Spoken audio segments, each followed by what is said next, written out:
प्यारे बच्चों नमस्कार। मैं शिव बचन प्रसाद बौद्ध सर्वोदय बाल विद्यालय विजयन क्लिप पुनः एक बार शिक्षा निदेशालय राष्ट्रीय राजधानी क्षेत्र दिल्ली की क्लास 10th जो आपको अपनी कॉपी पर लिखना है, विषय हिंदी की वर्कशीट नंबर 9 और डेट 26 जुलाई 2021 का लेकर प्रस्तुत हुआ हूँ।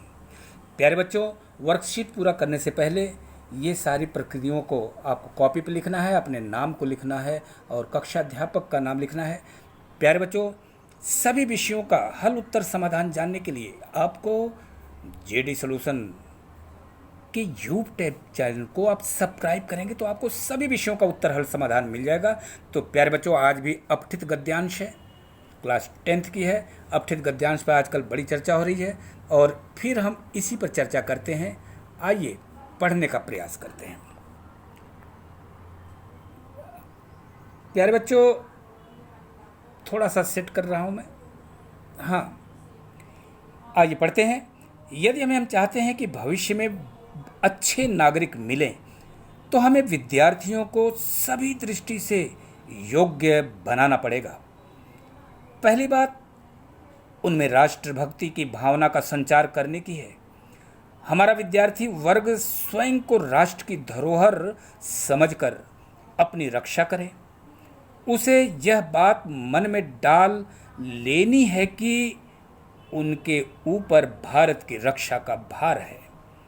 उसे स्मरण रखना होगा कि उसे का मतलब विद्यार्थियों को स्मरण रखना होगा कि वह उस महान राष्ट्र के नागरिक होने जा रहे हैं जिसमें आदिकाल से ही वसुधैव कुटुंबकम की उद्घोषणा की थी। उसे इसका पूर्णता से पालन करता है। दूसरी बात यह है कि उसे कर्मठ बनना है। आलस्य को अपना महान शत्रु समझकर उसकी छाया से घृणा करनी है। आज आवश्यकता है अधिक से अधिक उत्पादन करने की, अधिक से अधिक कर्तव्य परायण, अधिक से अधिक प्रगतिशील बनने की। विदेशों से होड़ करने के लिए हमारे छात्रों को समय से काम करने की आदत डालनी पड़ेगी। अधिक समय तक काम करने के लिए धैर्य का विकास करना होगा। आज सामूहिक प्रयत्नों की आवश्यकता है, तभी देश से दरिद्रता भागेगी और अज्ञान का अंधकार दूर होगा। तो प्यारे बच्चों, ये हमने अपठित गद्यांश पढ़ा। इसमें देखिए कुछ प्रश्न है। प्रश्न नंबर 1 जिसका उत्तर आपको अपनी कॉपी पर यहाँ लिखना है। भविष्य के अच्छे नागरिक कौन बनेंगे? उत्तर फटाफट लिखिए। भविष्य के अच्छे नागरिक विद्यार्थी बनेंगे।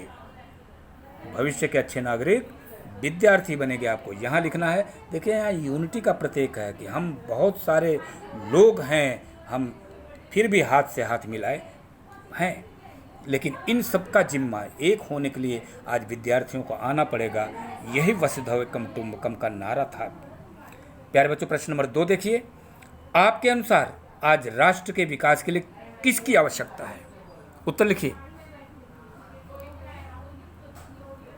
आज अच्छे नागरिक और विद्यार्थियों की आवश्यकता है जिनके विचार वसुधैव कुटुंबकम के आधार पर चलते हैं।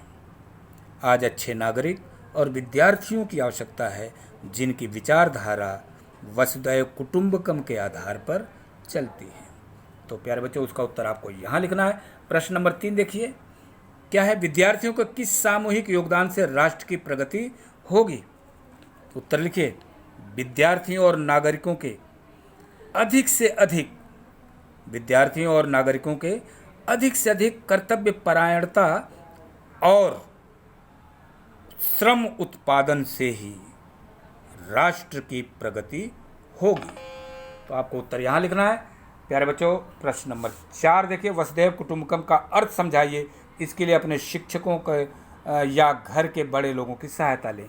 चलिए, शिक्षकों की सहायता लेना हम दे रहे हैं, अपने घर में ज़रूर आप चर्चा करें। वैसे बच्चों, वसुधैव कुटुंबकम में 2 शब्द है, एक वसुधा और दूसरा कुटुंबकम। वसुधा का मतलब धरती और कुटुंब का मतलब परिवार, अर्थात जिसको पूरी धरती अपनी परिवार दिखाई दे या लगे, समझ लीजिए कि वो बहुत बड़ा ज्ञानी है, विद्वान है। तो पूरी धरती को परिवार मानने वाले को ही हम हृदय वाला, जो अच्छे हृदय वाले होते हैं, जो इसे धारण करते हैं, जो पूरे धरती को ही परिवार कहते हैं, पूरे धरती को परिवार कहना ही वसुधैव कुटुंबकम है। तो प्यारे बच्चों, इसका उत्तर आपको यही लिखना है कि पूरे धरती को जो अपना परिवार मानता है उसी को वसुधैव कुटुंबकम कहते हैं। प्रश्न नंबर 4 एक्टिविटी है। आपके अनुसार आप अपने देश के प्रगति में क्या क्या योगदान कर सकते हैं, अपने मित्रों से चर्चा करके लिखिए।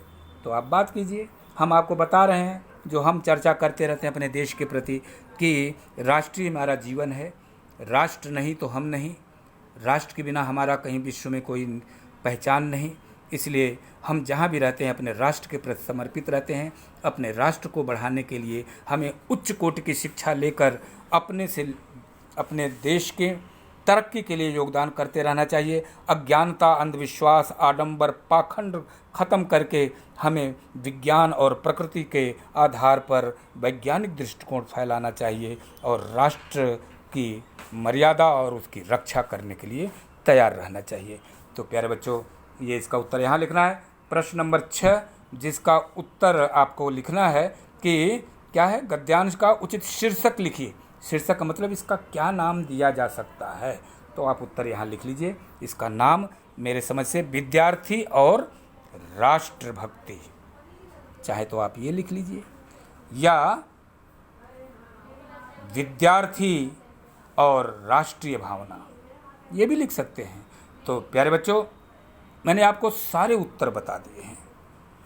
कोविड-19 से बचने के लिए आपको शारीरिक दूरी बना के रखनी है, चेहरे पे मास्क लगाना है और साथ ही साथ हाथ को साबुन पानी से सैनिटाइज करना है।